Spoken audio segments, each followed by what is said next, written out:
Jo crec que la Generalitat ha de poder fer un cop de mà a Tordera i en aquest compromís estem.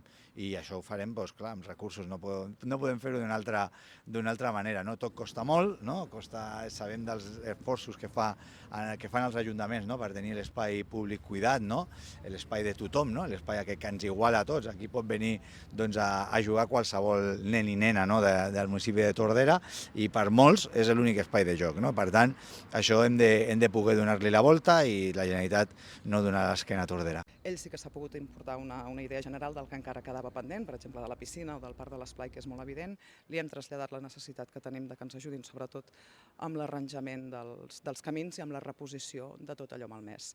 El nivell de compromís hi és, però està per determinar encara quin serà el tràmit que seguirem per poder accedir a totes aquestes ajudes, si serà via presidència o serà via els diferents departaments de la Generalitat. El que està clar és que aquí el govern central de Madrid no ha decretat pas una emergència, com ha passat lamentablement en altres llocs del país, i el que ens genera més dubtes és quina és la tramitació que haurem de seguir. En qualsevol cas sí que hi ha la voluntat per part de la Generalitat d'ajudar-nos en aquest sentit.